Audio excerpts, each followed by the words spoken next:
This lesson is entitled New Testament Prophecy. It's the first on our series on prophecy and the prophet in the New Testament. I love prophecy. I received the gift of prophecy in 1984 and shortly after that time was called to be a prophet.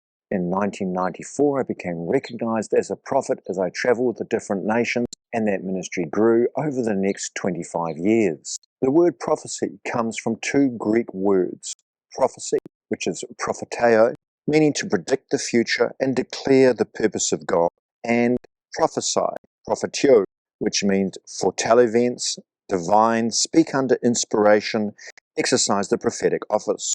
From these two words, we learn that prophecy is the ability to move under the inspiration of the Holy Spirit and may include the foretelling of future events. For prophecy never came by the will of man, but holy men of God spoke as they were moved by the Holy Spirit. Although this was written in reference to Old Testament prophecy, the same applies to New Testament prophecy. Now let's look at Jesus and New Testament prophecy. Firstly, Jesus used Old Testament prophecy in the current time that he was in. He answered and said to them, "Well did Isaiah prophesy of you hypocrites, as it is written, this people honors me with their lips, but their heart is far from me, and in vain they worship me, teaching as doctrines the commandments of men." Not only did Jesus talk about prophecy, he also prophesied himself. And he said to them, "Go into the village opposite you. As soon as you have entered it, you will find a colt tied on which no one has sat. Loose it and bring it. And if anyone says to you, 'Why are you doing this?' say, 'The Lord has need of it,' and immediately he will send it here." So they went their way and found the colt tied by the door outside on the street, and they loosed it. But some of those who stood there said to them, "What are you doing, loosing the colt?" And they spoke to them just as Jesus had commanded. So they let them go. And of course, Jesus prophesied about the coming destruction of the temple and the city of Jerusalem. Now let's look at the four manifestations of prophecy. First is foresight.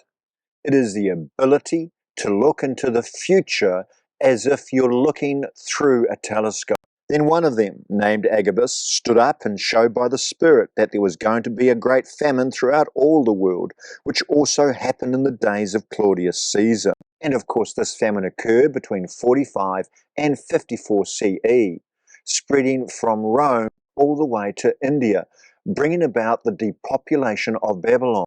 The next manifestation of prophecy is oversight. It is the ability to see how things lie within a church, an organization, or in a person's life. It is in the realm of government. As a prophet is one of the foundations of the church, they have a governmental responsibility. And so, using the gift of prophecy, they'll be able to bring oversight into what is happening in an organization.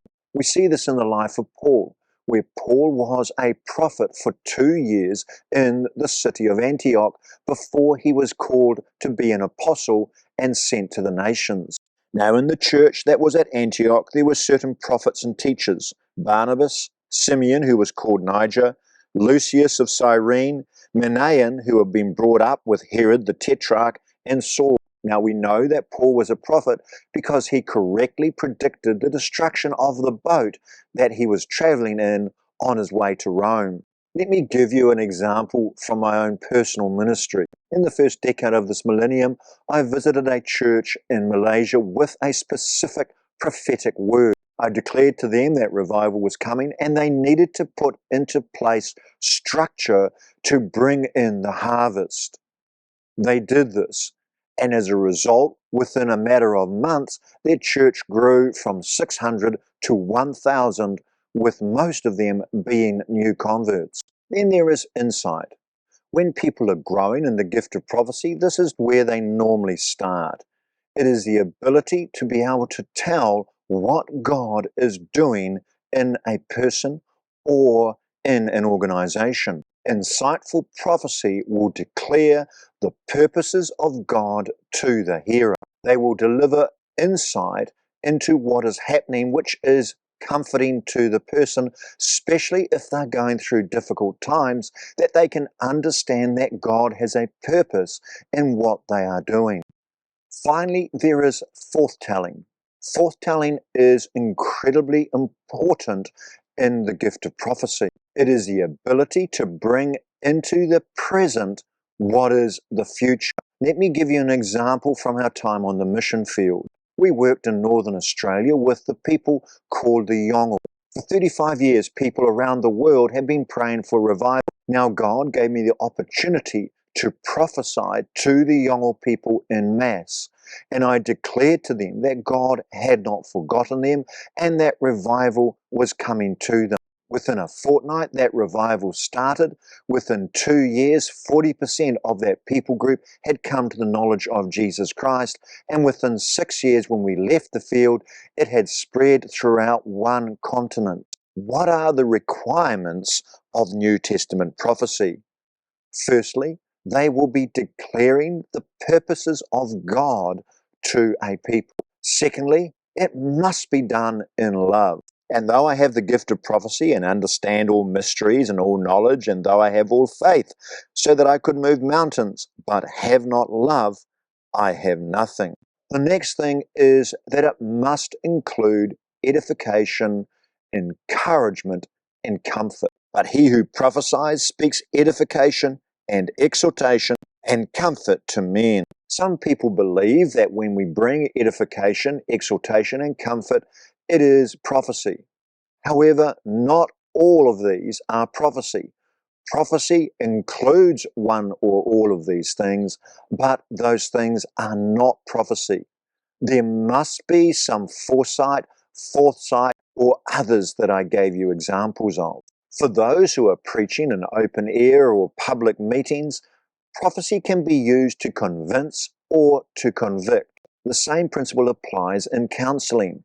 Through the gift of prophecy, you can bring conviction or convince somebody that they have been caught up in something wrong. For example, false teachings or deceptions or a cult. Invariably, when we are operating in the gift of prophecy, either within the church situation or within a public meeting, it will bring clarity. But if all prophesy and an unbeliever or an uninformed person comes in, he is convinced by all, he is convicted by all.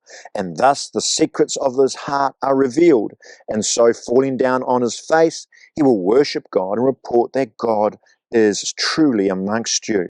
Judgmental attitude has no place in New Testament prophecy. Some people think that it is right for us to bring judgment in the New Testament prophecy. However, we are no longer under the law. They use examples of the Old Covenant to say that they can bring judgment upon people through the gift of prophecy. Again, I say there is no place for judgment in New Testament prophecy. But they did not receive him because his face was set for the journey to Jerusalem. And when his disciples, James and John, saw this, they said, Lord, do you want us to command fire to come down from heaven and consume them, just as Elijah did? But he turned and rebuked them and said, you do not know what manner of spirit you are, for the Son of Man did not come to destroy men's lives, but to save them. This is because we now live in an era of grace. For the grace of God that brings salvation has appeared to all men. And Colossians, let your speech always be with grace. Wisdom in prophecy. Sometimes you will receive a picture or an impression about a person that can be one of judgment. However, that does not mean that you need to bring it in judgment. It is a time when you call on the wisdom of God on how to bring that prophecy of judgment. Let me give you another example. During that meeting, I laid hands on a woman, and in that instance, I saw that she was in a boat and that a shark was biting holes in the boat to eat her. I called upon the Lord on what it meant and how to deliver it. I turned to the pastor and I whispered into his ear, what is going on in this woman? Is this woman in adultery? And indeed she was. And so I did not expose her or humiliate her. I whispered into her ear what God had told me, and that her life was in great risk unless she turned away from that adultery. I returned 6 months later to that church and I asked them, whatever happened to that woman? And he told me she repented. She turned away from her sin and is now in a good place. In summary then, prophecy is speaking under the inspiration of the Holy Spirit, and it may involve predicting the future. There are four manifestations of New Testament prophecy. Foresight, the ability to see into the future. Oversight is the spiritual perspective of where things lie. It usually involves governmental responsibility. Insight. Insight is the ability to declare the purposes of God to the hearer.